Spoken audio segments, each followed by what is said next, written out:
Okay. My name is Heather Hurd, and this is the Multicultural Issues in Counseling in Service.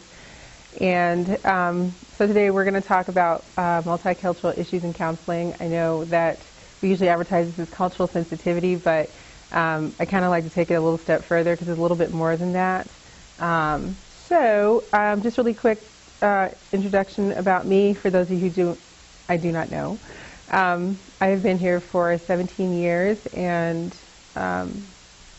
went to college at Spelman, graduated from Spelman College as an undergrad, and then University of Colorado here in town. Spelman College is an all-women's, historically black college in Atlanta, Georgia. And I'm not sure how many of you know what HBCUs are, and we may talk about that later. But it's a school that definitely is very, you could say it's very pro-woman, and definitely very much rooted in the cultural history of African Americans. So that's my background. So I had you all do the cultural knowledge pursuit because this is a game that we played as an icebreaker in my multicultural issues in counseling class in grad school. And it was to set the tone and let us all know that regardless of where you're from, you're probably not going to have all the answers. Whether you're an ethnic minority or not, you may sit here and read all of these and still only know a few of the answers. So what I wanted to start off with actually was just kind of going over some of these questions. And I'd like to go over ones that you all have particular questions about before we tackle anything else. So are there any on here that you had particular questions and wanted to discuss?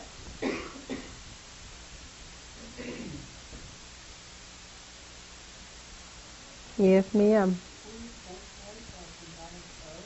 Okay, blue porch lights are symbolic of, and that might be also, I'm just going to let you know, could be regional because it's not something you're going to see everywhere, but it's supposed to be symbolic of someone in that household knows someone else who has passed away from AIDS. So, but sometimes the blue porch lights just means people like blue porch lights. But yeah, that's what that one is symbolic of.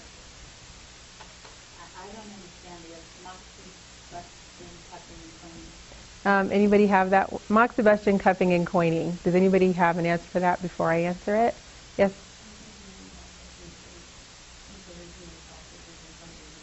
Yes. Healing practices in Asian cultures is exactly it.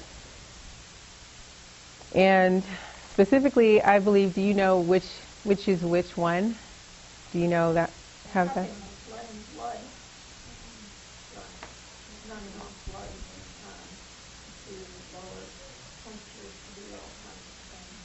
Okay, sort of. It's actually, okay. Well, from a medical. Okay. Oh, okay. Okay.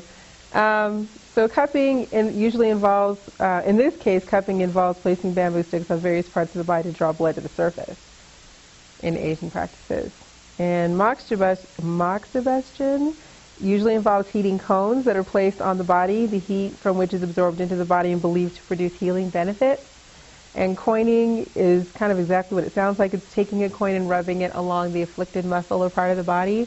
And so with that particular question, I guess what I would ask you as counselors is if you had someone if you had a client, who was from a traditional Asian family that believed in such practices, but they showed up and they had these marks on them, what would your first thought be? Abuse, right. And as mandated reporters, you'd be probably compelled to report that. And that's one of the reasons why my instructor included that on this one, because as we have to remember, Western psychology is not the only game in town. And so you might have a client who is truly being abused, but if you have this kind of information, then you at least know some of the right questions to ask before you jump to conclusions. Because the danger is if you make a call, and it's in good faith, I would understand, but if you make the wrong call, without inquiring, you can drive people away from you. They will not want to seek out your services. They will not trust people that are associated with government agencies, and that's not what you want to do, which is one of the reasons why being culturally aware when working with a culturally diverse population is so very important. But you also just have to be open to the fact that there's other ways that people find to engage in healing. And like I said, and just be open to that. And with that, I can also tell you that I know that there's been at least one, I only can think of one girl in the time that I've been here whose parents were very traditional in their healing practices. They were actually Latino, and they wanted her to see, and this is on here also, a curandera instead of the therapist that was here. And so they made a compromise about her being able to see one. They did have to make it contingent upon her level, of course, but they were willing to open up and not be judgmental about the fact that their family wanted to do something different. So trying to honor both. So that's another example of how, you meet your clients where they are. Curandera is a traditional healer in the mostly Mexican American, but I would say the Latino culture.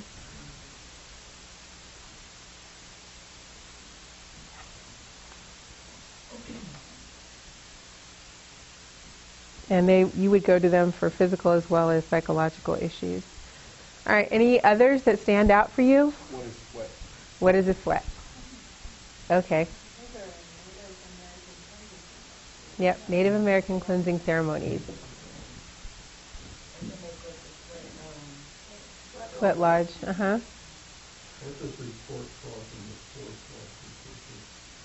Anybody have that one? Rapport talk and report talk.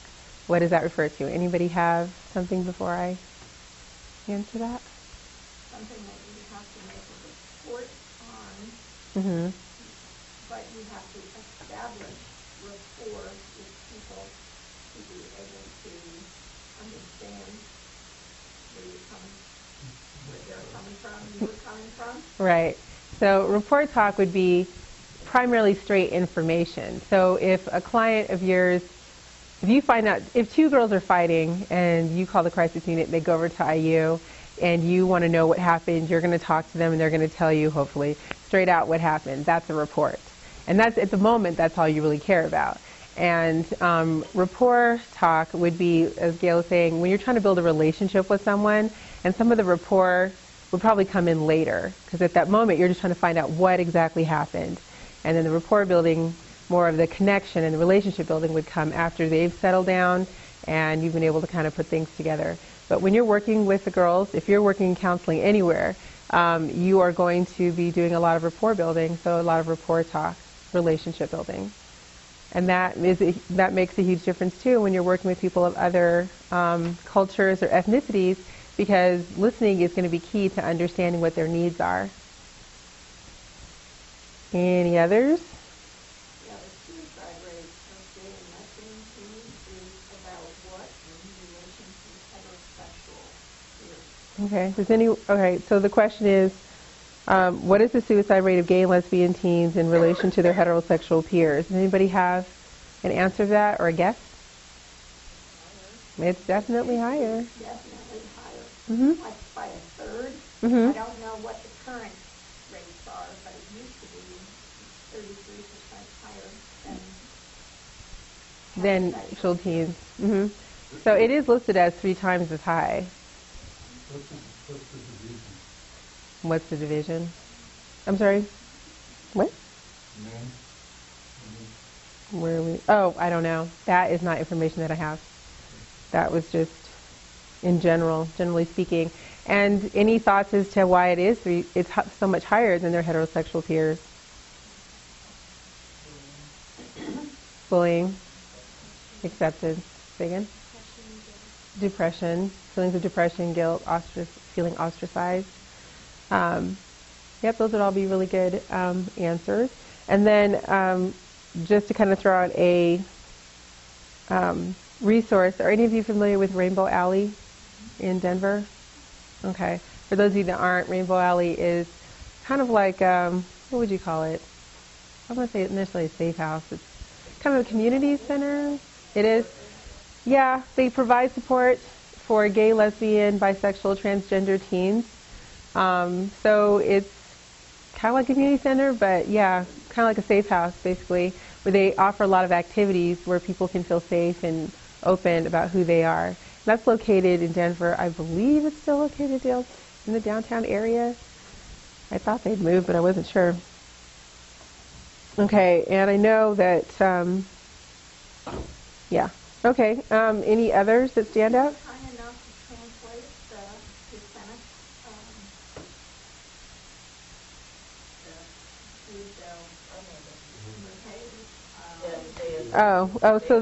So the question, yeah.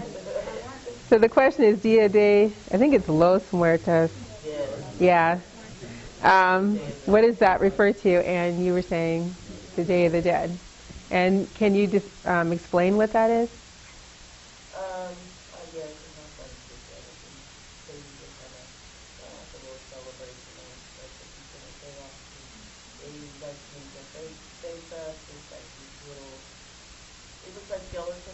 Mm-hmm. And they go to the cemetery and, yeah, food and candy and things like that. And I think the one word she uses, which is really important to remember, is that it's a celebration. It's not a day of mourning. I'd say that one of the significance of having this on the table is that you're working with children who have lived in situations where survival was really their primary focus. They're trauma victims and runners, and they've had some pretty rough lives where they really didn't have the luxury of sitting around, and some of them anyway weren't very invested in school because there was just too many other things happening. So you all have a captive audience as of now, and I think one of the really nice things about working with the girls at Excelsior is that you have so many opportunities to teach them new things. And so if a lot of them are from neighborhoods where they're so used to seeing themselves, essentially. They don't live in very diverse environments, some of them. So in your cottages, you have the opportunity to do things like to bring up things like Day of the Dead and other holidays that are pretty significant, and do groups on them or any other fun activities to teach them that there's other people in the world, and to make them also very sensitive, because the big push around here is bullying prevention, and one of the ways that you can reduce the tendency to be aggressive towards each other is to foster understanding and tolerance. So those bulletin boards that you have and those walls that have no artwork or whatever, you guys can take the time to, decorate them for different things of the year, like Day of the Dead, Halloween, All Saints Day, Mardi Gras, the tame version of Mardi Gras. Let's see, what are the Christmas, Kwanzaa, Hanukkah? I mean, there's so many things going on all year round. Next month is Women's History Month, and this month is Black History Month.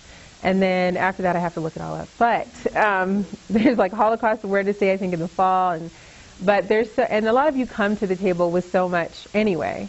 I think that's a really good way to share part of your own experiences. One of the therapists I used to work with, her family celebrated St. Nicholas Day. Have you all heard of that? Because her family's of German descent. And so she started doing that with our girls around in December, and, did the traditions that her family did, which they got a big kick out of. So in the morning, she'd come in, and we'd make pumpkin pancakes, and we'd make them breakfast on a weekday morning. Then we'd tell them to put their shoes outside their door, and she'd buy them chocolate, and then read to them this story that her parents used to read them, and they really got a kick out of it. So they're always very eager to learn more about you. So maybe instead of them constantly asking you really personal questions that are inappropriate, you can, share those kinds of things with them. So those offer some really great bullying prevention opportunities as well, when you're looking for groups to do too. So, any others? So what's the percentage breakdown of the cultures in the United States? And I will tell you, I have those numbers, but I'm also going to tell you they have changed since this. Yeah. So the numbers that I currently have or that I had this was as of the 91 census. I had switched it over to 2001, but I don't know if I have those written down. But they were 3% for Asian, 12.4 for African American, 1% for American Indian, 8.1 for Latino, and 75 for white Americans. That has changed. And I had those lovely figures for... I think Asian are like 8 to 10%. It's grown. Yeah. Is that resident or citizen? Well, it was by the U.S. Census. So, I know if they... 20 years ago. Yeah. 1991. The numbers that I had as of 2001 were 77% white, 12.9% black or African American, let's see, 1.5% American Indian, 4.2% Asian, and then Hispanic, Latino, of other race. That one got tricky because they broke it down by different ones. And it didn't necessarily come out that way it should, but they had 12.5%. I'm not even sure if that all adds up the way it's supposed to, but that's how they had it listed in that really fun, easy to read government website. What's an example of heterosexual privilege? What's an example of heterosexual privilege? Marriage. Legal. And what? Go ahead. Health insurance under your spouse. There's laws regarding next of kin designation, inheritance. The ability to walk around in public and display affection is heterosexual privilege. Because you can do, if you're heterosexual, you can do that without even thinking twice. Nobody's going to really say anything to you. But if you are a gay couple, you are going to garner stares, or people yell at you, be rude to you, refuse to speak to you or serve you. Any others? Yes. It has to do with the minority client's terminal therapy after one session. I'd be curious if it's higher, why would it be higher? It is higher. I mean, but why would it be higher? Anybody have it before I answer that question? Because I don't really want to do all the talking. The child doesn't think that you understand where they're coming from.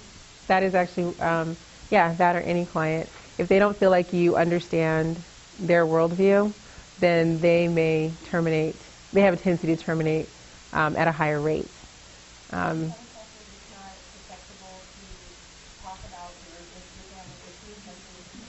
Right, and that's another reason, very much so, which is where we get back to Western psychology not being the only game in town.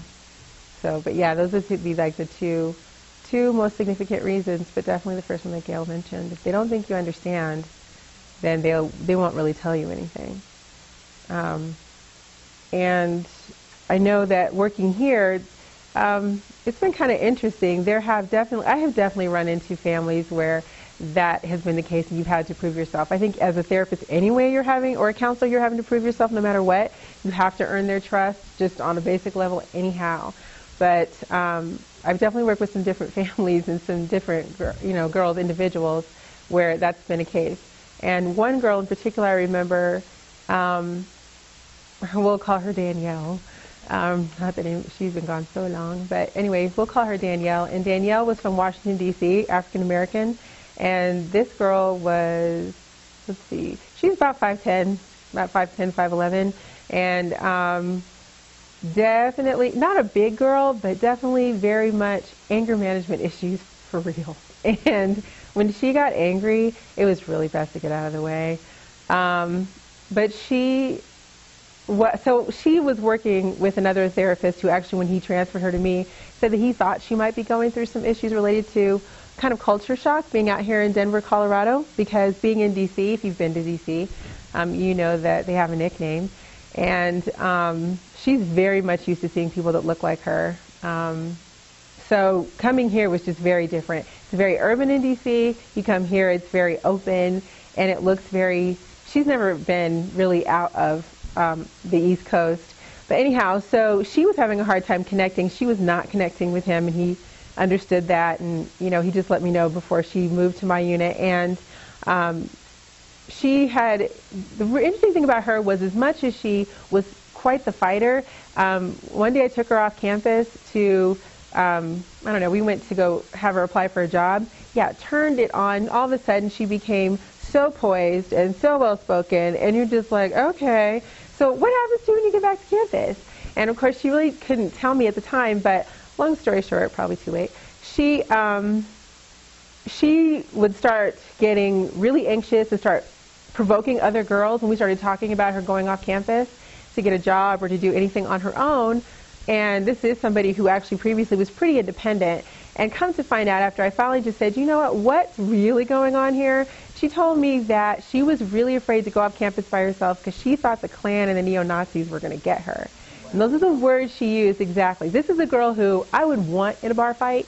And all of a sudden she, not that I get in bar fights, but she, like that really froze her. This is a girl who could clearly take care of herself on the streets of D.C., which, like I said, I cannot emphasize to you enough how scary some of the streets in D.C. are. But all of a sudden she gets here and she's paralyzed. You know, and sometimes my question for people is, would you have thought to go there with her? Would you have thought to ask that question and leave yourself open? I mean, sometimes it's really easy to get so focused on the behavior as it relates to in here and not realize that your kids are coming from somewhere else, and this place was so foreign to them. They're like, okay, I'm in the country, and I'm like, you're in the country. Like, what are you talking about? Because you live here and you take for granted this environment. You don't see it the same way. And depending on where you came from, how you grew up, who your parents were, you're really still not going to see it the same way, and it doesn't even matter your ethnicity. But yeah, when she told me that, I was like, wow. I thought it was just really deep that you can be that paralyzed by the fear of racism, you know, that scared her so much. And so after we talked about it and I explained to her, that is not going to happen to you, wow, she just really opened up. And opened up in the sense that she stopped being so afraid. And I had a hard time getting her back on campus, actually, after she was just like, oh, okay. And she'd walk down to the corner and go to the convenience store, and it was all good. But I just, you know, that's something that you kind of have to remember and leave yourself open to, is understanding where the girls are coming from, where your clients in general, be they clients you have here or elsewhere, are coming from, and how that can be affecting how they're doing currently. So, okay, any others that stand out for you all? The 1.5 generation are Korean Americans who immigrated to the United States in their Korean, sorry, if I'm talking too fast. Korean Americans that immigrated to the U.S. in their preteen years. So the 1.5 refers to the fact they spent a certain amount of time in their native culture and then spent the rest of their lives here. And this, I would say the significance of that is you could kind of ascribe that description to a lot of people who have spent maybe their childhoods in their parent culture or their native culture and then came here, because right around adolescence you've got some pretty interesting things going on with people. And that is that around adolescence you are really concerned about being accepted and trying to fit in. And your parents, who have probably grown up in, you know, your native culture and may hold more conservative views, that's when you start having some clashes between parents and children around things like, I've had friends who, you know, they wanted to go to prom, for example, and their parents really weren't okay with that. Or they wanted to dress a certain way, and their parents come from cultures that are a lot more conservative, and they're not okay with that. So then if you have somebody come to you for counseling, let's just say, and there's like, my parents are, you know, don't understand and what have you, that's a really important thing to consider. How do you handle that? I mean, as an American in a culture where it seems like sometimes anything goes, you know, how do you counsel someone in a way that you don't want to alienate them from their family, and you don't want to say your parents are wrong, because they're not wrong. But their parents definitely have different expectations. You know, and it's kind of tricky navigating those waters when your peers are going to prom or they're dating, and your parents' belief is that, you know, you need to focus more on school and dating comes later, or you can't date outside your ethnicity, or once you hit 24, it's time to start looking for a spouse. I had a friend like that who really just wanted to go to law school, and can I just focus on law school and date people? I don't really want to have to do this. And his parents were, he's originally from India, but again, when he's 10, he came here. And so he's very Americanized now. And so it was an issue of, you know, his parents putting his picture and his bio in those newspapers and those trade magazines that they use, and circulating them to people and trying to start finding him a wife around the age of 24, 25. And he's just like, I really don't want to do it this way. But he's the oldest. What do you do? You know, and, you know, so he had some decisions he had to make. And, you know, you begrudge someone that decides to go the traditional path, you know, so it's difficult. Any others? What about, I know one thing that's been in the news lately has been interracial marriage, which has been, they've figured out is on the rise, which I think it was already rising. But the one that says, when were the last anti-miscegenation laws repealed? Before we answer that question, do you all know what an anti-miscegenation law is? Yes. Okay. You're like, yes. Anti-miscegenation laws were those laws that were enacted that did not allow blacks and whites to intermarry, sometimes Native Americans and whites to intermarry, and sometimes Hispanics and whites to intermarry. It depends on what part of the country you were in. So that's what those are. And then it's asking you when the last law was repealed. And I'm going to hand you, when we're all said and done here, I will give you the answer sheets that go with these too. Sorry, you guys are all taking notes. I probably shouldn't have told you that. But it says 1967. But in all truth, and that's when it was declared, I believe, unconstitutional to enforce that kind of law. However, I will tell you that in Alabama, that was the last state to actually, take the law off, and that was in 2000. They couldn't enforce it legally, but but it was still there.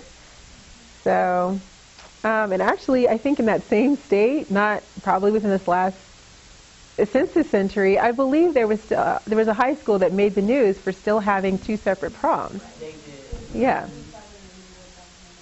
In 2007 they did? Okay, yeah. I knew I wasn't hallucinating. You did? You're going to have to give me that name or that documentary later. But yeah, they were having separate proms, one for the white kids, one for the black kids. And I think at some point they decided they were tired of this happening and they wanted to change things, and there was still opposition. So, as much as we'd love to believe that things change rapidly because you see things in mainstream media, the truth is it takes quite a while for people's attitudes to change sometimes. Yeah.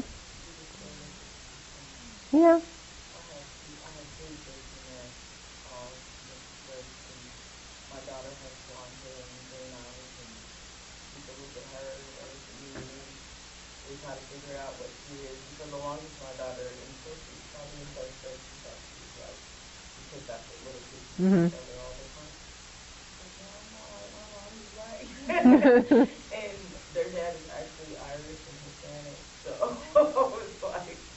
So they're multi-ethnic. Yeah, and like all my kids multiracial. are completely different, but the same in the face. So my oldest son is darker, with curlier hair, and my younger son he looks like he's straight Hispanic.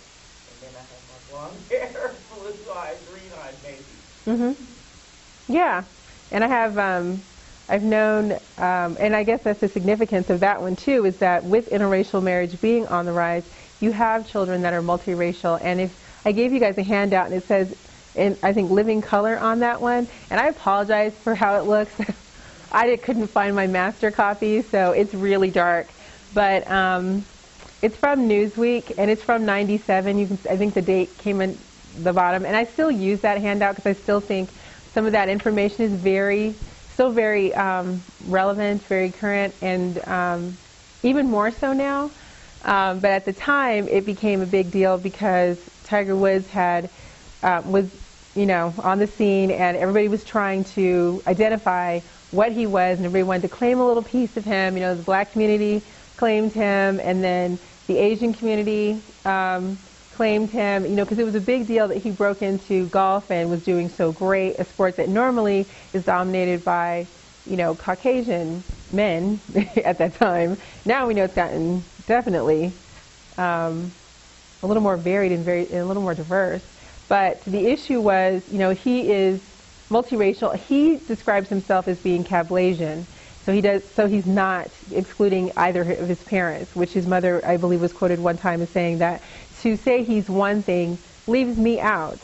And that was a really important thing. And I have a girlfriend who has 2 daughters. Her husband is black and she is white, and her children are obviously biracial. And she said the same thing when they started school. She didn't like having to check a box. She's like, I'm checking other. Because having to say one or the other leaves me out. Or leaves their father out, which, she didn't feel like she could do. Well, she couldn't. And then as they grew older, it was interesting to watch them identify themselves and just be fine with it. They didn't have an issue. If anybody else had one, the kids let other people have the issue. But I must say, they pretty much defined themselves early on. They were light brown. That's what they called themselves. Because I believe the oldest one went to school one day, Black History Month, and the teacher said, asked all the African American kids to stand up. And she said, and she didn't stand up. And they're like, so-and-so, honey, aren't you black? She's like, no, I'm light brown. So I was like, that's right. If you're comfortable, I'm with you. So, yeah, I thought that it's very, they find their way. But this article does talk about how people feel like they have to choose. And they feel uncomfortable sometimes with that. And sometimes you're going to run into girls, because I've definitely run into them here, who are biracial. And sometimes what's going on at home, they've been made to feel shamed because they are. So you have to be really aware of that, because, again, you're all teachers. It doesn't matter whether you have a master's degree or not, but you're all here to show them positive examples of themselves. It's part of your job. So, one of the girls I remember that was here, she was black and Puerto Rican, I think, and really nice girl, very kind of passive, timid girl. Come to find out that she's coming out of a home where, among other things, her mother, who's Puerto Rican, really angry at her father, who was black. They've split up, but her mother was letting loose with some racial slurs at home and she let loose on her because she had issues. Okay, we'll just leave it at that. And it really messed with this kid's head in a really bad way. The interesting thing about her was that she had a grandmother who was her mother's Puerto Rican, whose second husband was an Orthodox Jew. So they used to try to smooth the waters for her, but yeah, it had kind of really taken its toll. So sometimes it's going to be your job to show them positive examples of who they are and help them bring that identity together so they feel good about themselves. And then you've got some girls who, interestingly enough, and other clients, if you do any kind of work outside of here, you're going to meet people who've been told that to be darker skinned, there's something wrong with, and to be lighter skinned is something positive. And so, colorism, very good. That's on this page, colorism. Sure is. It's discrimination. It's a form of internalized discrimination within an ethnic group where lighter skin is seen as better than darker skin. And you will, I know, you will hear some kids hurling insults at each other, because I've heard it around here, that basically indicate that darker skin is bad.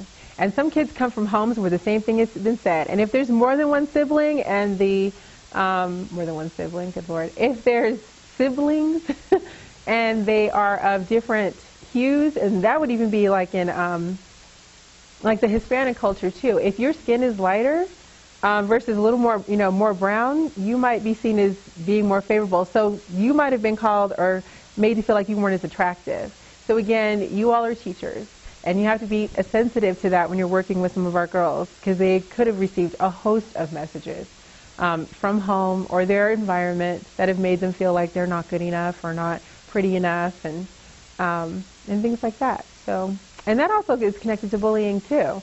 In terms of that's a quick place to go, is to start hurling those kinds of slurs at somebody to really bring them down and kind of, immobilize them or make them feel bad about themselves. So, so those of you who didn't know what colorism is, it's some days you just kind of think it's almost worse because it's the group discriminating against themselves, based on color. And that has been going on for a very long time. So. Mm-hmm. Very big topic. Yeah. Mm-hmm. Boys and the dark-skinned girls against the light-skinned girls and the light-skinned boys, and that's any different fraternities and sororities, and they go against each other because of we have good hair and we're light-skinned and we're prettier than you, and then they have like a war, and then towards the end of the movie they all come together because they just realize they're African American, who are in the same college, or here for the same reason. Like kind of have unity. Really silly throughout the movie, but yeah. At the end you're like, okay. Right. They So show them some pictures of the Maasai warriors from Africa, who are some of the most attractive people on the earth, and they are absolutely cold black. I mean, what we would call say yes. That this can be good. This can be very positive. And that's actually another good way to do another, cultural diversity bully prevention group is to gather like fashion magazines together and just see what they think is beautiful. because there's a lot of so-called supermodels. Okay, supermodels who are, well, whatever you want to call a supermodel, who are very diverse ethnicities, I've noticed, in the last, I don't know, 10, 15 years. So that's something to also bring up. I did a group once where we watched the Twilight Zone episode called, I think it's called Beauty's in the Eye, or Eye of the Beholder or something. You guys have all seen it. It's so good to know people still watch black and white. Because I like those episodes. They're really good. But that's a really good one to show to start the conversation of what is beautiful, because in that world, everything's topsy-turvy. People who look like all of us here are regarded as unattractive and freakish, and they wind up going to the hospital to get plastic surgery to look like people who normally you'd be like, oh my gosh, they look, like aliens or what have you. But and they don't show you until the very end what this person who has bandages on her face is going to look like. You don't see what the doctors look like, because the doctors look, quote, hideous, I guess, whatever. And then you're thinking, oh my gosh, when they take those bandages off, what is she going to look like? And then when they take them off, you're like, okay, she looks fine. And she's like, oh my God, I'm terrible, didn't take. And then they put everybody in what do? They ship them off to like a colony. So I'm like, wow, that's really backwards, but it's such a good episode. You can get that from the Denver Public Library, just letting you know. Okay, let me see, is there anything else in here? How about, we went over colorism, what about, let's see, we all know, well, pink triangle? Okay, well, what does a pink triangle, inverted pink triangle mean? Represent? I'm sorry, what? Well, sometimes it's associated with lesbians, but usually it's, I think it was two. One is it was one of the symbols used during the Holocaust to identify homosexuals. And then it was a symbol that was taken back as a way of saying, we're going to take something negative and turn it into something positive. And so it is associated usually with LBGT organizations. But from what I understand, you see it more on, like, say, for example, college campuses. It usually denotes a safe zone for LGBT students.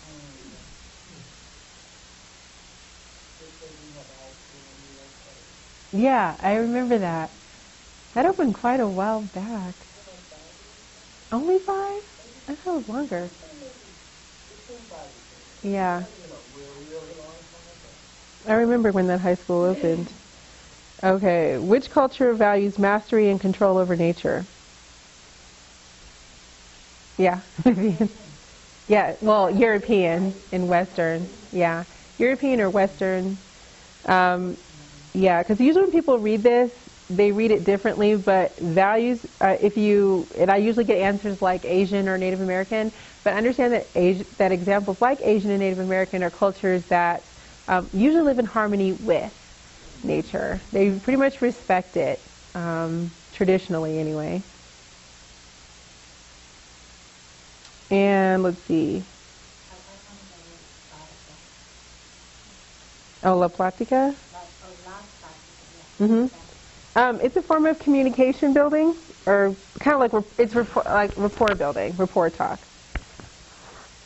And it's the kind, it's specifically referring to the Latino culture and the practice of making small talk in order to connect with people. So not just, like in our culture, we have a tendency to sit down and get down to business pretty much right away. That's how we do things.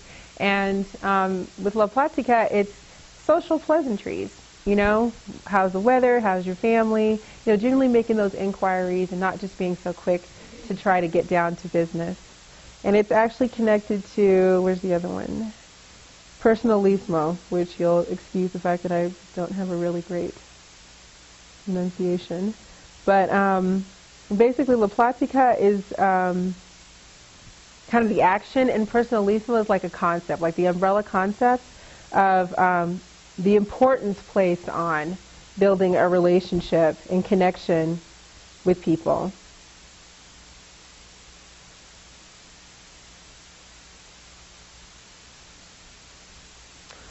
So how about name 10 Asian American ethnic groups? You only got 7? That was long. Yeah, there are. Does anybody just want to read off what they have? Okay. Thai, Okay. Japanese, Mm-hmm. Chinese, Korean, Filipino, Vietnamese, and Cambodian. Mm-hmm. Laos and Russia. Very good. Well, Laos and, you said Russian? Yeah. Oh, that's different. Mongolian. I think Russians can, well, wait a minute. What are you talking about? You're Asian. So part of it. Oh, well, that's more the continent. Yeah. But, no. Mm-mm. Yes, Indonesian. Mm-hmm. Indonesia. Can you spell that one for me? K-A-R-E-N. Okay. Wow, you guys are like, I haven't heard that one before. Did anybody have down Indian? As in like India or Pakistani? That's considered Asian.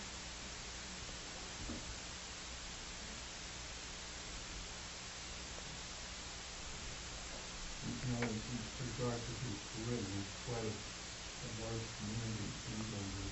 Okay. What happened was, when 10 years ago, through the auspices of Condoleezza Rice, there's a lot of refugee camps in Burma, and so they were studying their kind of exceptions, Mm-hmm. bringing them in. So they're located in Los Angeles, in Chicago, and Denver.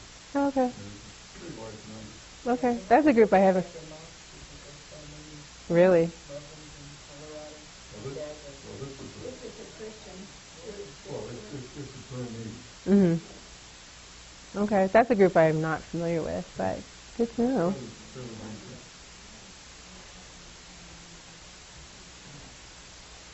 Okay, so avoiding eye contact as a sign of respect is characteristic of which ethnic, well, it says racial group, but I'm going to say ethnic group.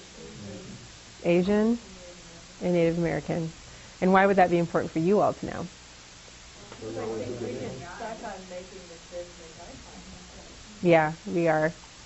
As to let us know that they're listening to what we're saying. So if you have a client who falls into one of those two categories, and granted, this is a generalization, which is a important thing to remember, because depending on where the person grew up and who raised them too, because they could also be adopted. You also want to take into consideration that might not be their case, but you do want to keep yourself open to the fact that it's not a personal thing; it could be a cultural thing. Mm. Oh, really? She's got the hair coming in her face. Mm-hmm. When that eye contact's interesting. I had a real adjustment. I come from the corporate world. Mm-hmm. Just drill the person. And Yeah. the first couple of countries that she minded, they were still in the country. Okay. With being a male and Uh-huh. I had to retrain where I kind of looked and then I glanced down Uh-huh. and looked back. It was a hard thing not a hard thing, but it was had to be conscious of it. Yeah. It was such a habit to do. Yeah, just to do that. See, that's good that you were like aware that you were open to your own stuff. One of my favorite textbooks from graduate school was one of still reference, not even an older edition, but it's called Ethnicity and Translation. Oh, okay. And it goes through all these different ethnicities, and it gives a little bit about the history of the country Mm-hmm. and why maybe certain attitudes, Mm-hmm. maybe some of those attitudes might come from based on that nation's history and the people's experiences, and then it talks about some of those little things like what we're talking about the eye contact and so forth that you should be aware of. And it was a most amazing thing in terms of building rapport with the Native American family I was working with, and it was so simple. All I had to do was greet the father first. Interesting. And it was such a basic thing Mm-hmm. that I had absolutely no clue of until I looked it up and Mhm. figure out what is the connection issue that we're having with the family. Okay. That was it right there. Because it was these so deeply touchful Mm-hmm. to kind of greet whoever was supposed to see us. Right. And so there's a lot of things like that that I think you need to be aware of. Yeah, and the book you're talking about is called Ethnicity and Family Therapy. Uh-huh. Okay, I will definitely have to remember that one. Yeah, it's those seemingly small things that can completely determine whether somebody comes back to you or not. I mean, that right there, they could have been like, oh yeah, no, we're not. I mean, I don't know if they even had that. How I would be disrespectful. Yeah, It was you. right. Because I think everybody here is very well-meaning, but you have to get those tools. And that, yeah. So did you do that did you have a cultural sensitivity class, or was it a family therapy class? Yeah. Okay, yeah. Oh my God, I just turned to open book again. Yeah. That one little thing made a world of difference. Yeah. So let's see. I'm trying to think if there's anything else on here that particularly stands out. I know one thing I do want to point out. The one at the bottom that says, well, two of them. The one at the very bottom, how many Native American tribal groups are there in the U.S.? Like a lot. Multiple.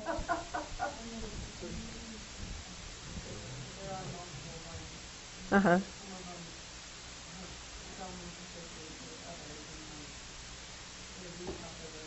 Mm-hmm. You guys have a number for me? 582. 582. Any other? 582 going once? 582 going twice? A lot longer? A lot bigger? What was yours? I said 15 or 20. Okay, but that's important. No, that's very significant.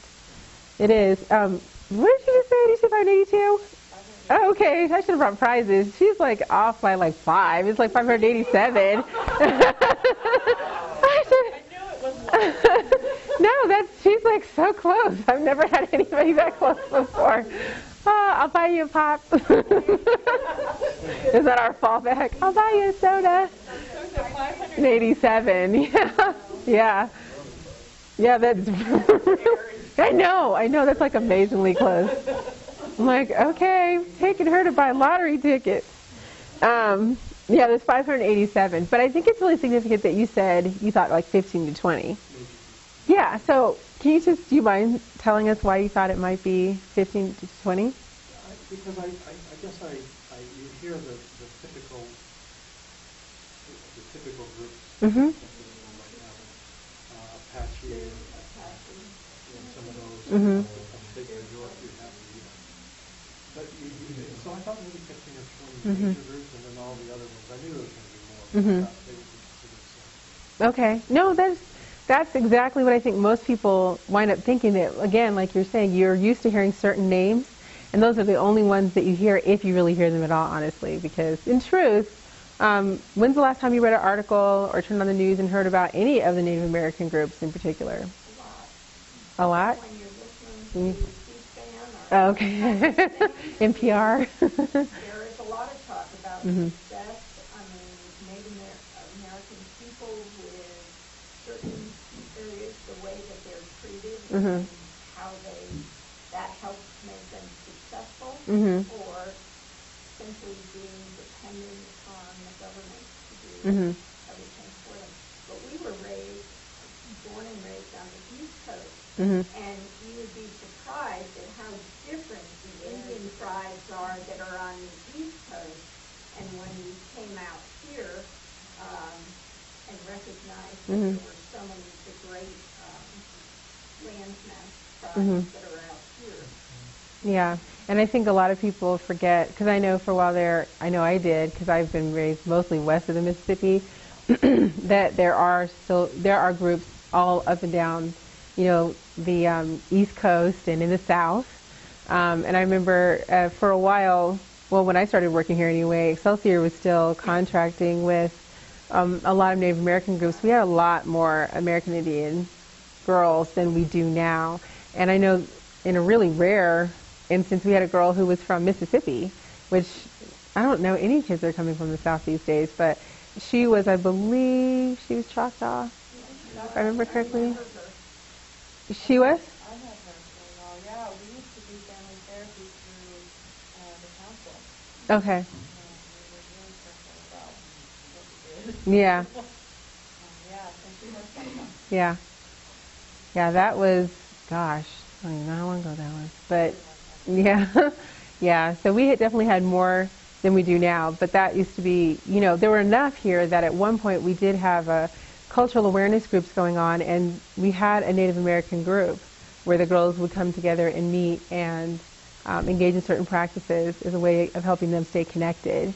But yeah, there are quite a number of groups still in existence across the United States and Canada, and even south of that. But one of the interesting things about the North American eastern coast, the Mohawks, the Indians was a large tribe, and they had a governmental system where they had representatives who came from all of the different tribes, and they would meet a certain number of times during the year, just like a representative from the government, and that was in existence, and it's just different to me than what the Plains Indians were. okay, Because most of your stuff comes from the old Western. right. That's true. That is true. That's a good point, though, because if you start looking at like Hollywood, they did focus more on, the West, and not as much on, the East and that history too. Okay, and then the one about being culturally encapsulated. Does anyone know what that means? Take a guess. You're only stuck in your own stuff. Kind of. Yeah, stuck in your own stuff. You're very much very immersed in your own culture to the exclusion of others. And the danger there is that you will, like a lot of our kids, and I talked about earlier, they have that tendency to, if they were raised in neighborhoods where they saw a lot of people that look like them, they don't have a lot of knowledge of anything outside of that. And so they may look at other people who are from other ethnicities as somehow deviant or strange, and you don't want that. Again, that's another reason why I really push almost combining your cultural diversity and your bullying prevention groups. I feel like that's a really important thing to do. And I think, again, when you have the girls here, you have this captive audience, this is a great time to start teaching them and exposing them to things that they wouldn't normally get a chance to be a part of or get involved in. Because when they go home, you don't know if they will have that opportunity. But it's really good to open their minds to new things while you have them. And like I said, I think that's one of the nice things about even working here. So we kind of went through most of them. I'm guessing that you all had questions on. Is there anything else before we move on? What do eagle feathers symbolize? Strength and courage, wisdom, your status in Native American culture. And in the Native American culture. So people with the eagle feathers are usually the people who have some kind of status in the group. In some, yeah. Could I raise something? I don't know whether it's possible. We have a friend. There's a little African American girl who's going to be born today in Utah. And she's going to be adopted by some young friends of ours who have already two Caucasian kids. And they adopted an African American girl a year or so ago, and now they're adopting this little girl. They're going to have two African American girls. I would just be curious as to what your initial reaction to hearing that is, and/or if you were to sit down and for an hour, any advice that you would come to mind as far as it's a lot more variables involved. Well, yeah, that's probably a longer conversation.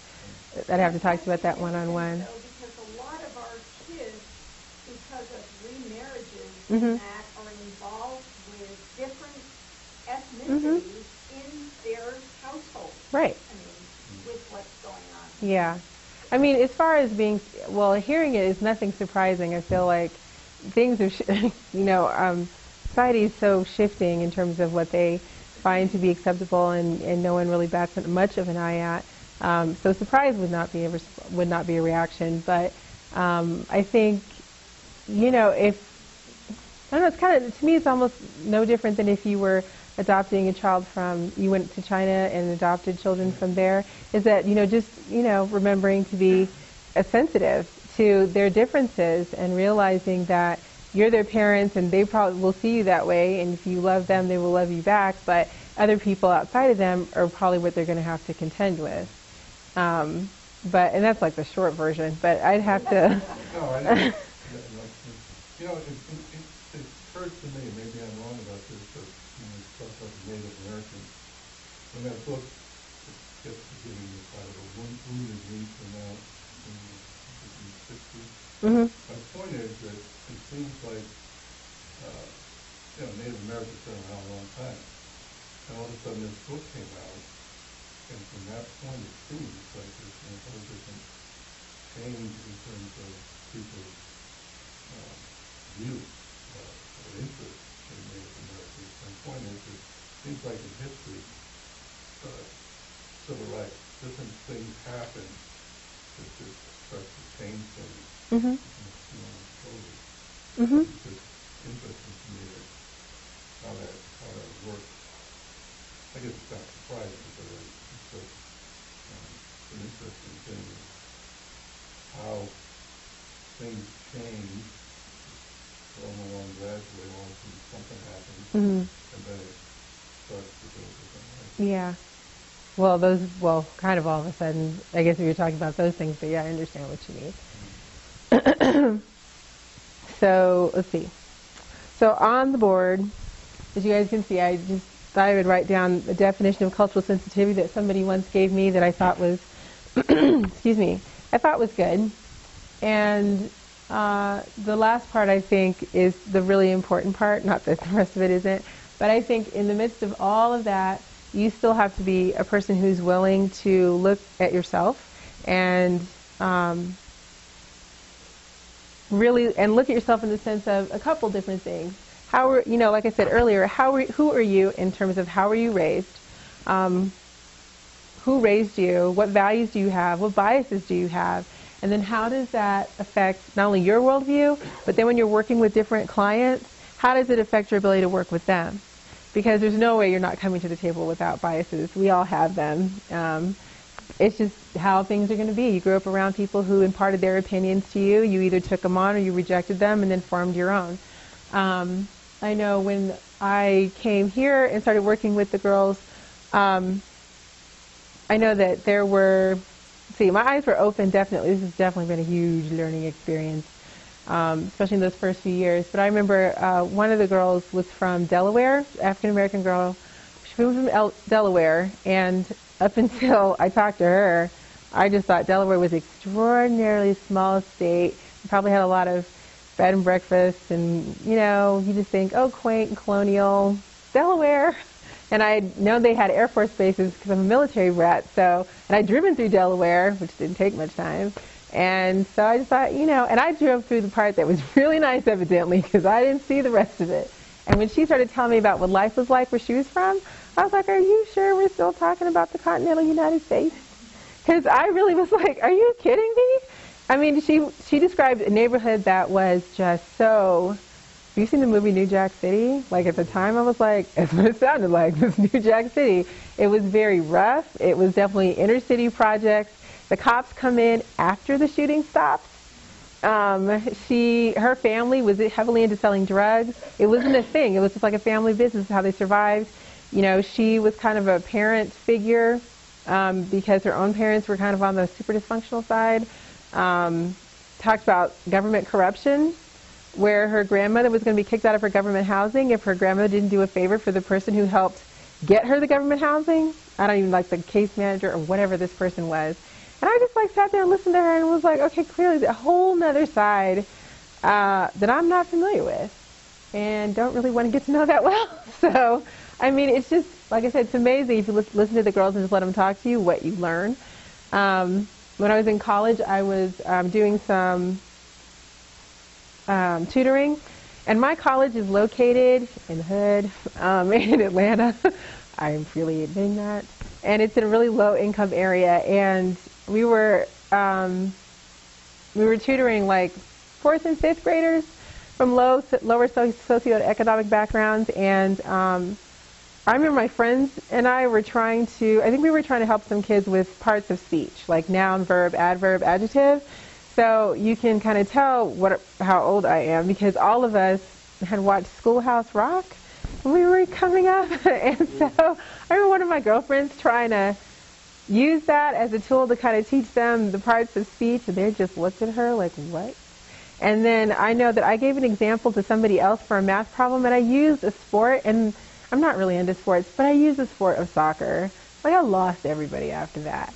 They were like, soccer. And, and I hate to say this, but you have to, I should have said something else. I really should have said, not to be stereotyping, I should have said basketball or football, because when I said soccer, everybody's like, what are you talking about? So that can kind of tell you a little bit something about the fact that just because these kids and I had common ancestry in terms of we were all African American, because of how I was raised, who raised me, and the exposure that I had, there were some things we had nothing in common when it came to some things. So just because you may look similar does not mean that you got it like going on like this. So you have to remember that too. But at the same time, you also have to remember, especially around here, that you're functioning as a role model, whether you want to or not. If the girls see that your outer is similar to theirs, they're going to hone in on you immediately, watch you, emulate you, dress like you, do their hair like you, maybe possibly. I don't know about the men in the room, but you never know. So you have to be aware of that. They're at least going to connect with you on that level first, because they're looking for someone, to kind of teach them how to be. So, but it's a very important thing to know that, like I said, I need to know my audience before I walk in the room. I have no idea how you can counsel someone without at least having a general kind of running knowledge of who your audience is.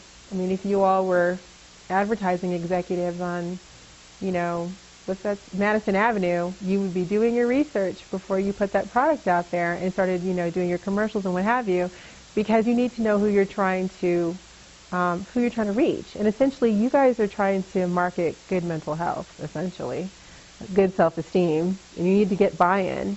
So you need to be able to know how to understand and connect with them in order to do that. So, that's another reason why I feel like, it's a little more than cultural sensitivity. It's an awareness as well. And I don't think that's a bad thing. I think lately, I don't know if you all are prone to using the words politically correct.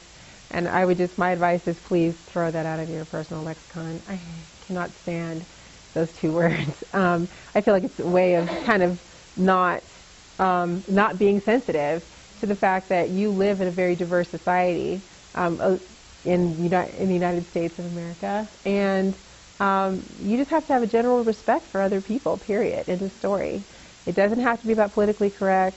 If these words get people talking and making faces and what have you, it really to me is about just respecting the people that you live around, enough that you don't have to agree with them, but just, see them and understand they have different beliefs that aren't necessarily, and don't be threatened by them because of those, which I feel like lately, if you guys listen to the news and what have you, I'm sure you've heard a lot of things going on. It seems like more and more people are very empowered to say whatever they want to, because, as long as you have YouTube and Facebook and other forms of social media, you can just run your mouth. And people have said a lot of very insensitive things that seem to be popping up in the news a whole lot lately. There's been a lot of open mouth, insert foot that seem to be happening.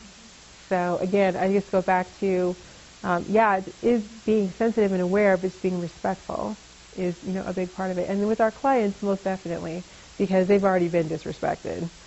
They already feel pretty low, a lot of them. So they really need you all to help build them up. So they feel good about themselves. Mm-hmm. Having an open mind, I think a lot of these kids think that you put them in a box, and so I think that's also one of my clothes, it's shut down because they automatically think that, we use them a certain type of way. Mm-hmm. I mean, I deal with that with my son. I have got offended, and I'm easily offended with certain things, and I think it's just because of the way I was raised. I mean, my dad was in the military for most of my life, but I've lived overseas.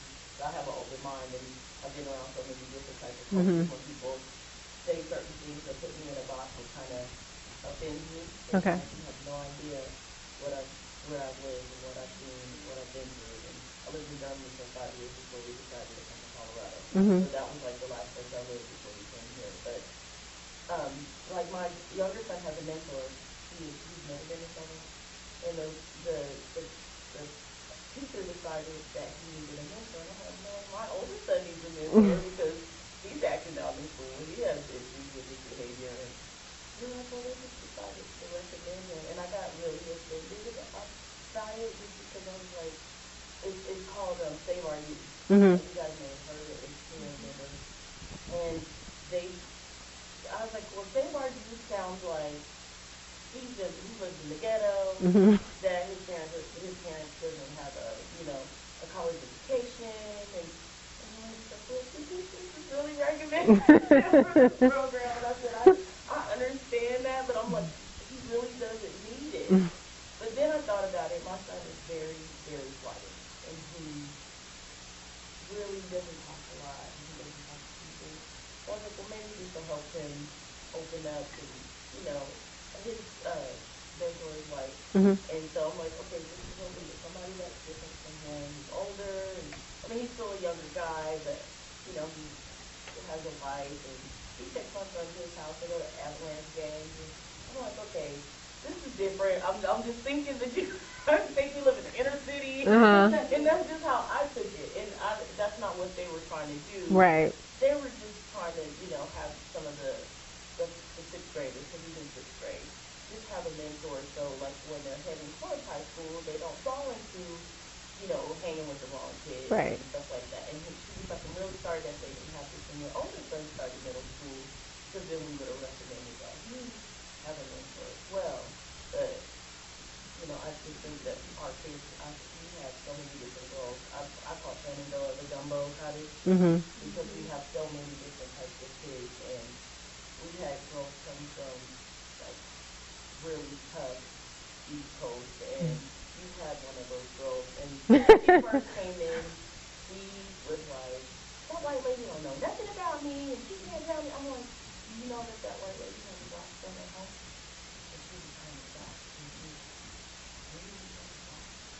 And she was like, yeah. She was like, so don't judge me, because I'm not judging you. I'm trying to help you. This is my job. And so it's like, the kids look at us like, we just think they're bad kids. And I think we have to have an open mind and welcome them and not go by what we see on paper and just like, Yeah, sometimes too, yeah. just have a conversation with them. And I think our cottage is really good at sitting the kids down and not doing an interview when they get there, but just getting to know them, making them feel comfortable. Right, like you're in, yeah. And letting them know you're interested in them. Right, and I think that's what I like about Excelsior. We make the kids feel welcome, and there's a lot of kids that I know used to be runners all the time and never, stay at units, and a lot of those kids stop doing that behavior once they get here. And I mean, there's still kids that do that, but there's a lot of kids who, when we get them, she's a runner from every facility, and those kids never run from the Excelsior. Like, I think it's probably just that rapport that you have to build with the kids. And some of the kids are like, at the other places, they wouldn't sit down and talk to me. They wouldn't make me feel comfortable.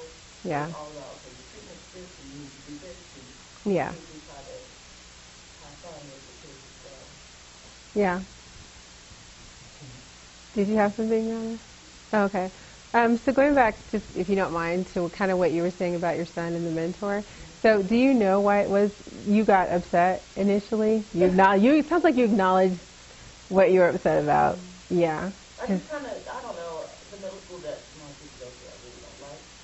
Okay. I think that sometimes they do put kids in a box. And, my older son has told me, like, Mom, my sister doesn't give me credit for when I'm doing good. So I just don't get good, and I don't get along. I'm like, it doesn't work that way. But, I mean, I've seen kids get placed into a box. Like, yeah. they must act that because their parents don't care. And I'm that parent. You can email you, you can text me. I don't care. Like, I want to know what my kids are doing. And I think sometimes they're not used to that because, I've had some kids say, I'm so glad you care. I'm like, oh, that's so good. I care about my kids at work, so I'm going to care about my kids at home. Yeah. Like, I want them to have the best. I want them to be treated well. Yeah. But I think I just got offended because, I mean, the way the program, the way they stated the program, Yeah. it just didn't sound like, isn't that my kid? Right. No, right. No, I understand. I think that's something to keep in mind, that if you were a client of someone's and that really bothered you, you'd have to really understand why you came with that attitude, because, you know, in the black community, there's been so much of that assumption, people making assumptions about your children or about who you are when they meet you, or, you know, what have you, that, you know, there's that almost automatic, almost like, for some people, like from one generation to the next, you just kind of have this chip on your shoulder, like, wait a minute. I'm like, just because of X does not mean Y. So it's really, I mean, that's an important thing to know. If we were talking and, or you were going to see a counselor, or you were going to talk to the principal or to the teachers, for them to understand why, you know, some of these programs sound like, oh, we need to save the little children, and you're just like, okay, you're like, okay, that's a whole nother essay paper. But I mean, that's a really important thing to know too. Some people do not subscribe to that. Like, do not feel sorry for me. We are hardworking people. I mean, again, that kind of goes back to history too. That sounds like that book you talked about, Melissa, would be really good for that, because it gives some background information about why people might be somewhat defensive and why you have to approach people differently. You know, so, yep, and that can happen. And yeah, I've had those kind of experiences in the school system too. Just not because I have kids, you know, but because I was a kid in the school system. And yeah, there were people who made assumptions that because of what high school was going to, you know, we were all a certain way. And it was kind of like, okay, all right. So, you know, and it does turn you off to learning or even being there, you know. That happened with me coming to that. I was like, wait a minute, are you questioning my parenting ability? You are, you know, you just assign my child to this. What are you saying Yeah. about us, whether we were black or white or Asian or what we were? That to me would be a challenge to. And once I make big so that's what really threw me off. I'm like, really? Did it call? And you work here, so that's exactly how. So in your handouts, you have a list of what makes for a culturally sensitive counselor or culturally aware counselor, which is an important thing. We won't go through all of it because for the sake of time, but I would really ask you to look over this and just kind of ask yourself where you are. Because I know in my cultural sensitivity or multicultural issues in counseling class in grad school, I thought we had like an amazing teacher. So I am right now. But she was fantastic. But I think she was what made her so good is that she was able to elicit a lot of conversation on a subject that is still very, very sensitive for most people. Actually, it's sensitive for everybody. Let's just face it. And because it's such, it's just one of those hot button issues in our society that's not going to go away.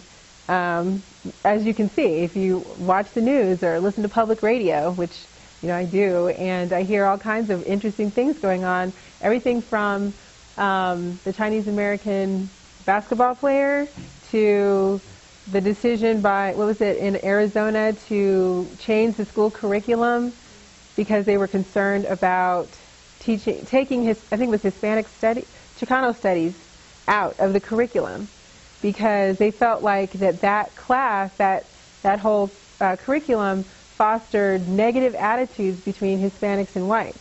And I'm like, okay, what kind of rationale is that? I mean, and they cited the law that they kind of used to back it up, which I'm like, that's really rooted in fear. You're just really afraid that this is going to cause problems. But I mean, actually having a class that would educate people, I happen to think does the opposite. But to go in and just say, nope, we're not doing this anymore, class is over, we're not going to be offering this at any of the high schools, that was a real big issue too.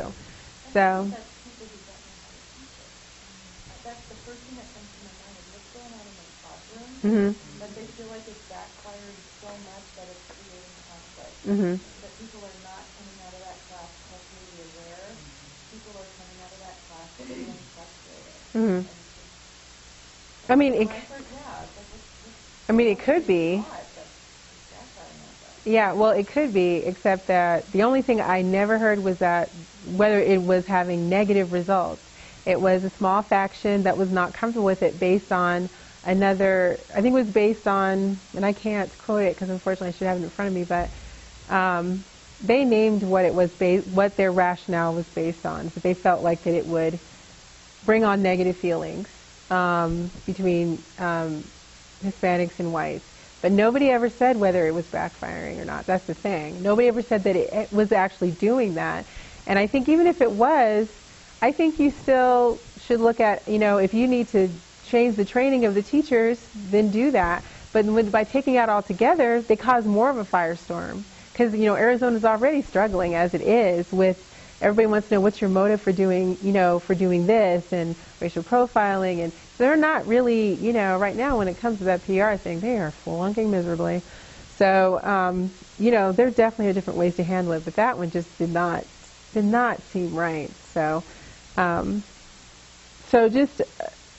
the ability to look at one's own values and biases, preconceived notions, personal limitations.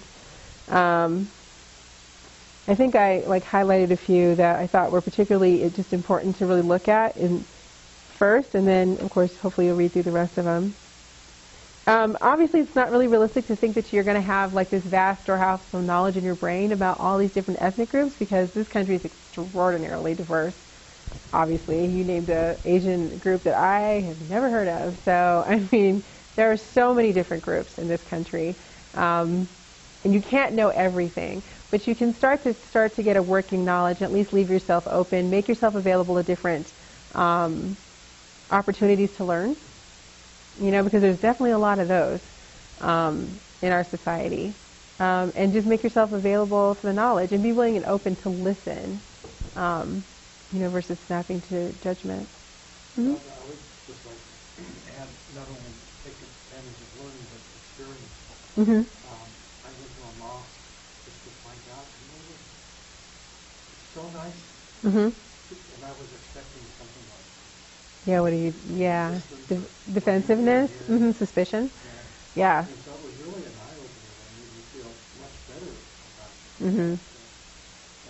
religion and that part of the country. Yeah.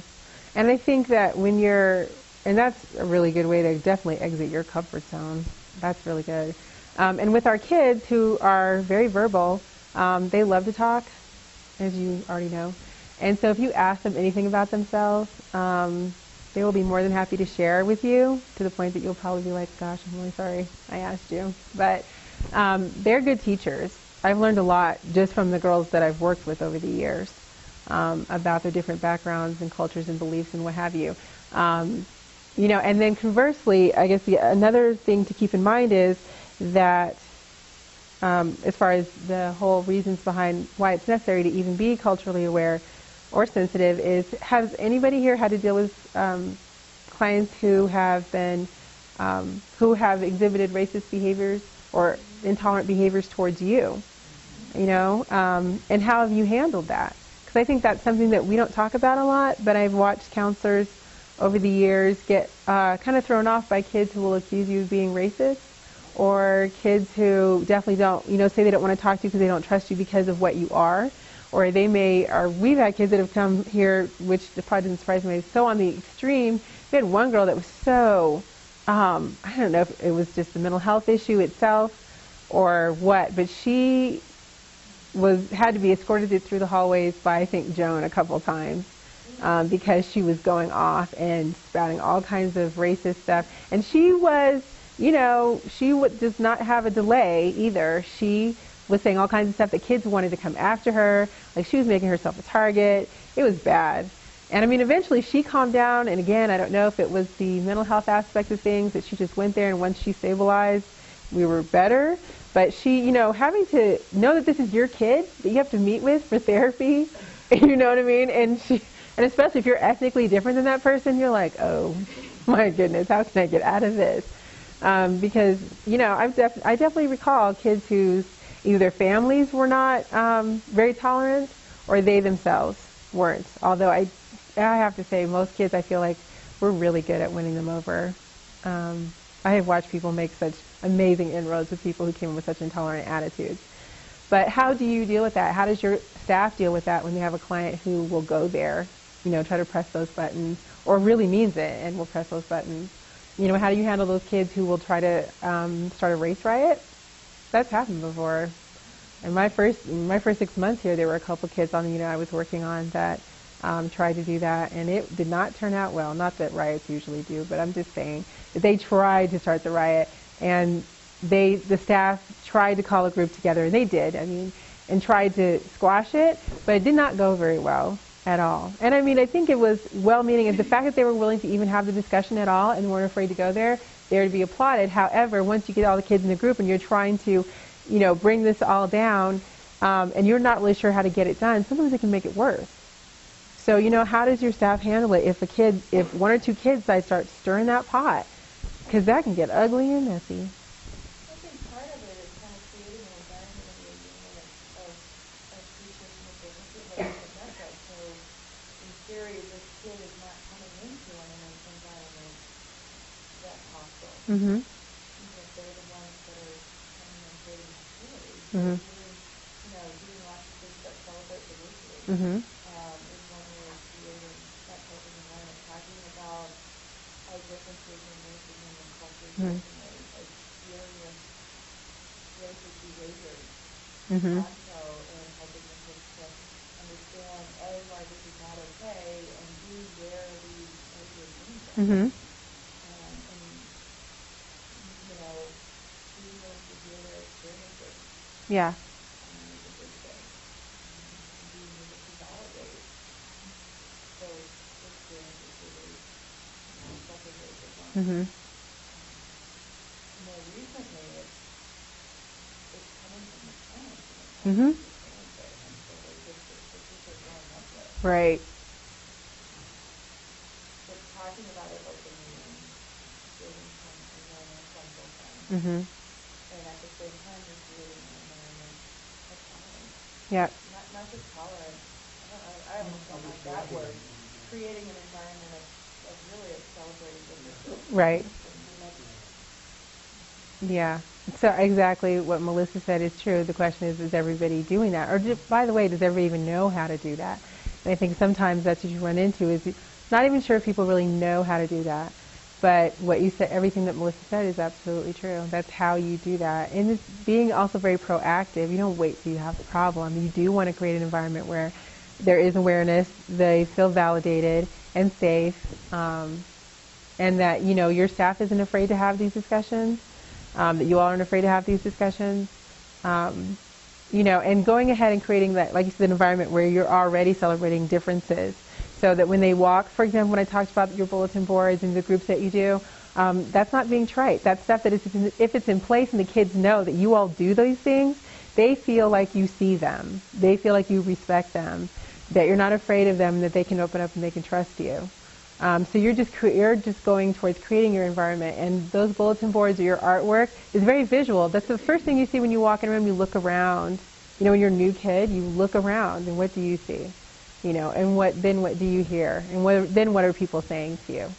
So if you see this bulletin board over here that has things for Black History Month, and they think, or if you have the bulletin board over here or pictures on the wall of Rosie the Riveter, or it's Women's History Month, or Hispanic Heritage Month, or Holocaust Awareness Day, and you're acknowledging all those things, people feel very validated, very seen, very heard, very respected. And that goes a long way towards building trust. And some of you guys may be able to relate to that in other ways too, when people take the time to see you and acknowledge you for your differences, things that you're really proud of about yourself. So, let's see, the other article, just so for your own reading pleasure, that I gave you was attached to the Living Color article. And it's about interfaith marriages and relationships, which is also something else that I believe kind of piggyback the interracial marriage discussion that took place just recently, that people have talked about, and how people navigate that. And again, the article is also quite a number of years old, but still very, very relevant today as we talk about interracial marriages, because along with that will come interfaith. And there's another article on the back of that about a young woman who is of Indian descent, I believe, Indian or Pakistani, I can't remember but she talks about her reasons for why she's choosing to look for a husband the traditional way. And again, I just feel like those kinds of things are things that it's important to see the other half of things, because one of these days you may be meeting someone who opts to do things differently than you do, and how do you respond to that? Especially if you're a counselor in a counseling position, what do you say? I also gave you a handout that has a list of the ACA, APA, and NSAW Code of Ethics. So on the level of professional counseling, it spells out in all of our Code of Ethics what we are responsible for when it comes to being culturally aware and sensitive of the clients that we work with. Because again, I don't know how far you're going to get if you don't understand who you're working with. And working with people is all about that. So you have that, so I don't necessarily have to get into that. And then we talked a little bit about the termination rate of ethnic minorities and the reasons why, which is another reason you don't want to lose people.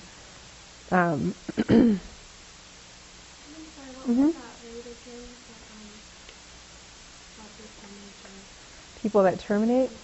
I believe it was like 1 in 2. Approximately 50%.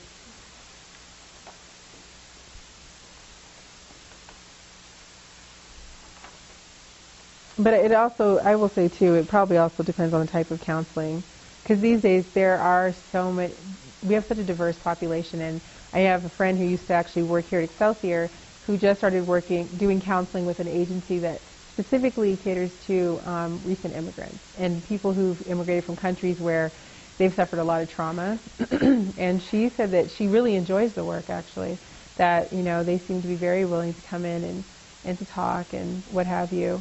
So I think sometimes, too, it depends on the type of counseling. Let's see. And we also talked a little bit about positive identity development. One area of cultural diversity that we haven't really touched on, or I think it may have been overlooked in how we've been talking about this so far, is we usually talk about ethnicity. And you do have a sheet, by the way, that has all the fun key terms. It's the one with the earth and the people are running around. So it's important to understand what all these terms actually mean. So I thought I would give those to you, and these concepts as well. But part of the cultural diversity I also include in there would be gender issues, which I think if you're working in an all-female or all-male environment like ours is huge. And I don't know how often we stop to really make sure that we are also acknowledging gender issues as a really important factor of working with the girls. Outside of the fact that, most of the staff at Excelsior are female, and that sometimes they have issues with men. I mean, okay, we understand that, but there's so much more to the gender issues with them that I wonder if we are aware of. For me, Women's History Month around here, this is one of these places where I feel like it ought to be like all year round. It's just so important, I think, for them to have a really positive idea of what it means to be female, because there's so many of them that don't think that way. And I've just heard a couple girls the other day, and I get so tired of hearing, I can't stand these females. And I'm just like, and you are one of them. And, I just don't like that because it's very adversarial. And I'm just kind of like, I know it's hard living with a lot of different people, but why does it have to come down to a lot of different girls or a lot of different women? So I feel like that's really important thing a subject to broach with them about that. Because I feel like like I said, I don't really feel like we spend as much time paying attention to the gender issues part of things. But I think it's really important to take a lot of time out to invest some time in some discussion in that as well. And there's so many different fronts to do that on. And again, going back to cultural diversity groups or your bully prevention groups, there's so many topics you can jump in there. Sexual harassment, educating them about that. I would say when we start talking about suggestions for creating a culturally sensitive environment outside of what Melissa just got through saying, which was all very good, I think it's also, if you want to get into the details, I am wondering how many people have actually enacted in their cottage a pledge not to use certain language.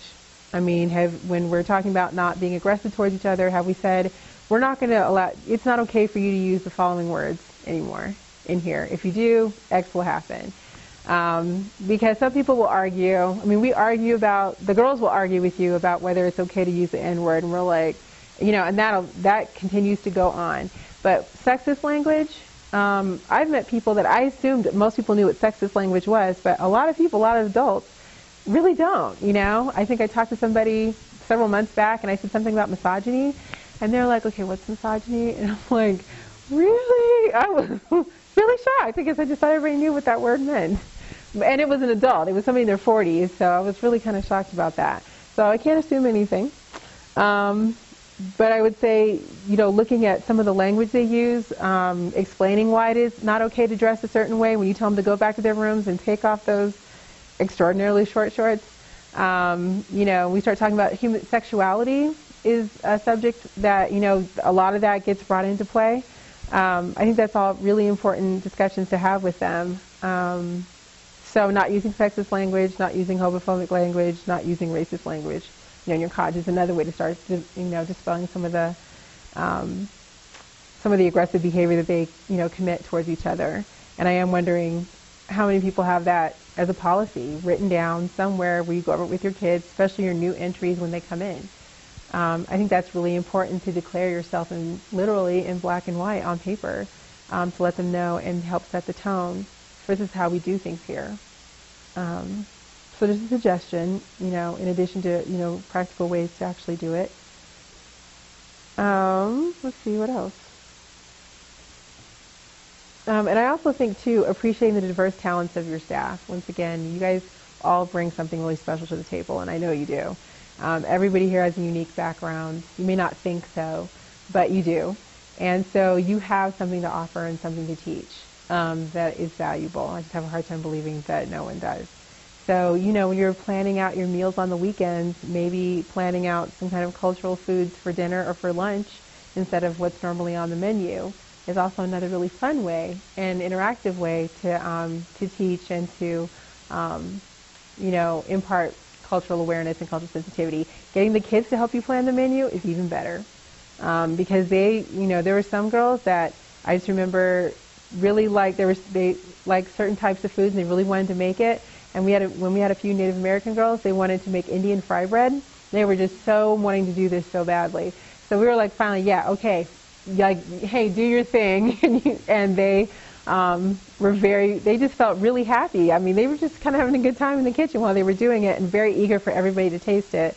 And then we've had African American girls that really missed soul food, and so they made it for, I think, one Sunday dinner. They got to plan the menu, and again, really came together. They just seemed, there was something about their demeanor. They just seemed, again, like the girls that were making the Indian fry bread, just very much at peace, very happy, just able to do something that connects them with who they are, where they're from, because they're missing home. I mean, it's not perfect, but it's home.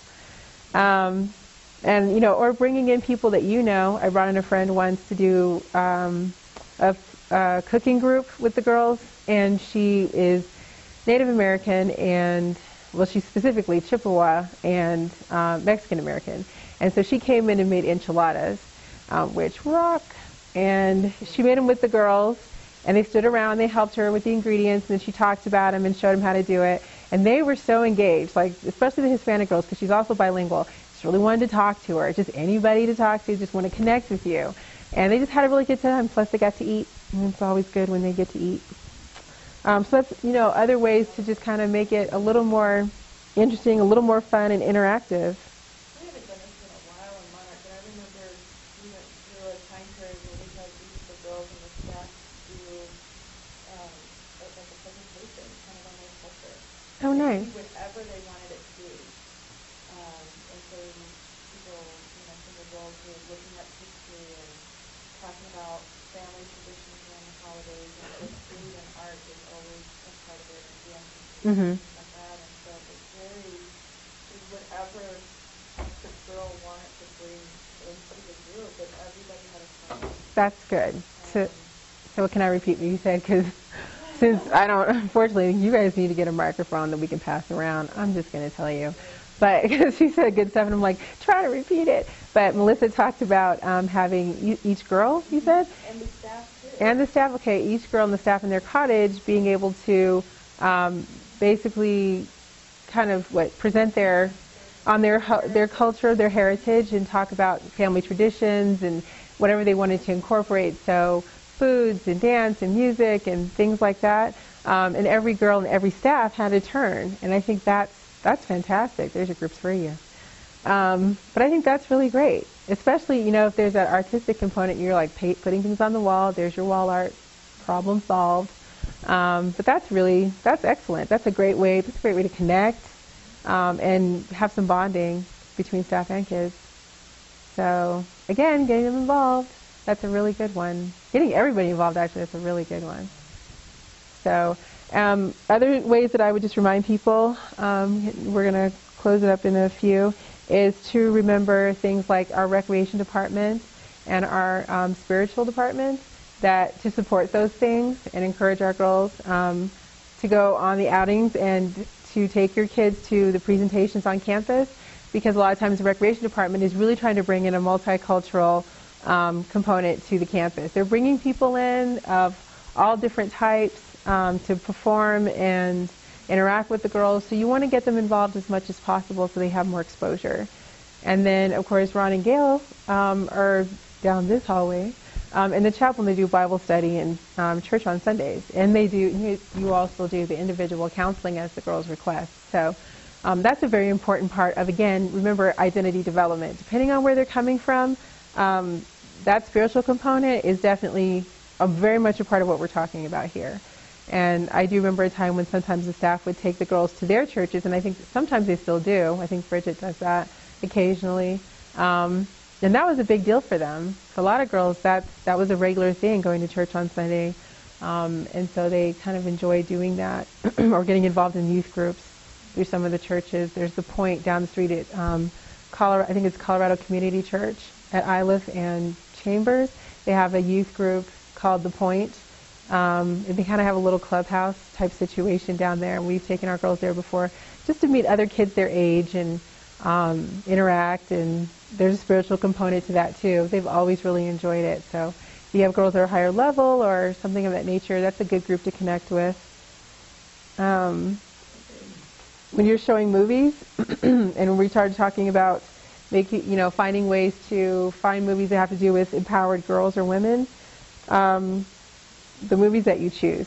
Try to choose, I would recommend that if you're going to show them anything, try to choose things that have some kind of educational or just a little deeper meaning. And some of the movies I was thinking of would be like Ever After with Drew Barrymore.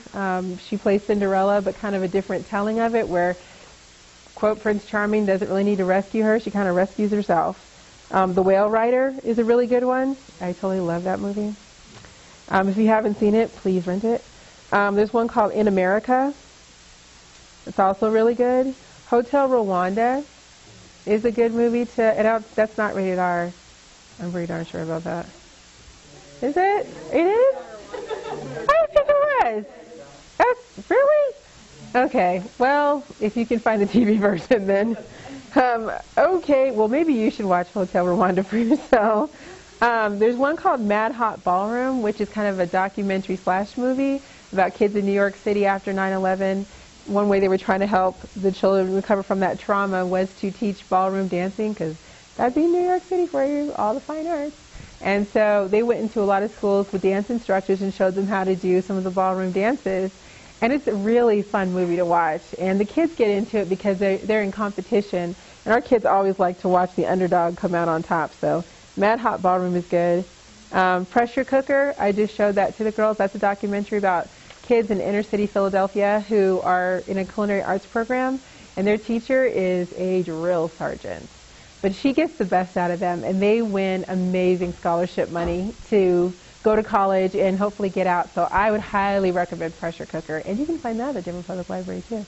And probably Netflix, but I don't have that, so. Uh-huh. And then I have to check some of my resources because I would add to that list too. Okay. I thought my brain was not working. Yeah. I've done several in cottage that were really good, and I couldn't even come close to doing Yeah, add to that, would you? I would love it. Yeah. Yes, real. Thank you. My brain wasn't working. We showed that one too. And the kids love that one. Yeah. It's that Greek wedding. Yeah, that's right. Thank you. I forgot about that one too. I love that one. Yeah, that's a great one. Freedom Riders. Thank you. That's a good one.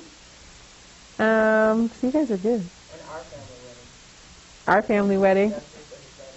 Oh, that's right. I actually saw that one. Okay. Remember the Titans? There's a documentary called Rocks with Wings that I keep trying to get my hands on, but it's so hard to find. So I don't know if you guys can, but it's about a American Indian all girls high school basketball team. It's really good. It's just so hard to find. Which one? Blindside? I think so. Because that raises some really good discussion. I think so. Life is Beautiful. One of my staff several years ago showed Life is Beautiful, which has subtitles. And she wasn't really sure how how that would go over. And that's the one about I believe he's Italian. I think he's Italian in the movie. Man who, during Nazi occupation, I can't remember what he does. I think he's trying to protect his son from, the horrors that he's being surrounded by. And she showed it to our girls, and they really liked it. So. Our kids really like South Inside of His Heaven. Did they? And we would take turns between, because sometimes they wanted to watch it in Mandarin. With the subtitles, and then some days, because obviously it takes several weeks to finish, and then there were times that they would want it Several weeks. with dub. But just from a cultural standpoint, Mhm. like empowerment of women, Yeah. roles that women might be in. Mhm. That's another good one. I think it's a more different the movie is from their normal Mhm. experiences, the more that they're going to be into it. Yeah. They loved it. It was just so That's interesting. yeah. Okay. Even our kids want to watch Malcolm X, so there. Malcolm X, the biography of Malcolm X. Every week. Can we watch That's Malcolm true. X? I'm like, really? You have to do that? Is that rated R? That's not rated R? Okay. We have it on VHS. I have to keep. It's Yeah, I have to look up everything now.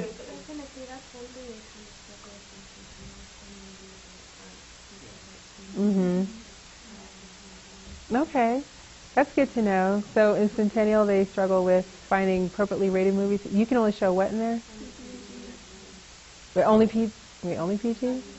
Okay. I'm sorry, I get those ratings so confused.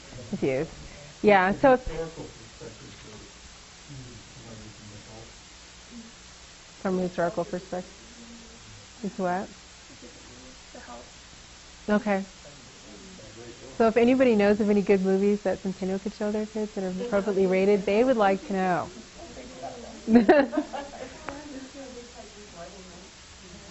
Oh, yeah, that would be good. I own the movie. I know it's PG. There also is another movie. I'm going to check my group notes for the title, but I found it in the professional library, Mhm. which implies that the rating would not be a mystery to Centennial.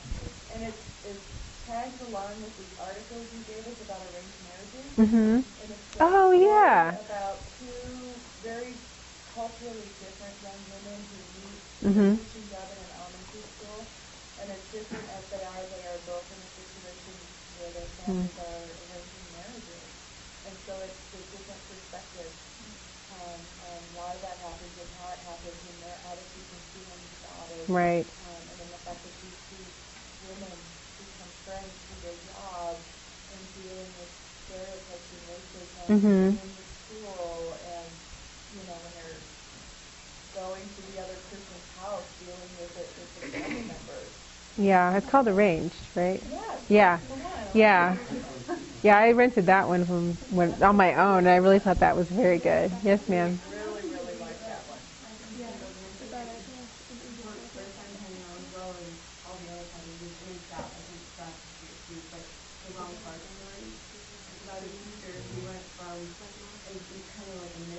Oh, okay. Higher privileged Mhm. people, and he ended up going to New York. Okay. And he willingly took on the hardest class in the whole school. And it's the Ron Hart story? Ron Clark Ron Clark. Okay, that came on Lifetime, I think. I'm serious. was notorious for kicking students out, Mhm. students out within a week. And he went in and he turned that class around them being like the lowest ranking on like their version of the CSAT. Mhm. And one of the higher rankings, like they actually scored higher than the honors class. Okay. And it talks about the federal that he had doing these internships and stuff, and now he's actually opening an academy in like Kansas. Okay. or something. Okay. I think that one comes on cable. I think I've seen that. Denzel Washington's movie about the kids playing the chess. I thought that was, Debating. yeah, the Freedom Riders. You said that, right? Is it a different one? It's about a bunch of kids in inner city LA who there's this white teacher in their class. Okay. He teaches them to journal. And so All right. I know what you're talking. Okay. Oh, that. Okay. You're welcome. Thank you.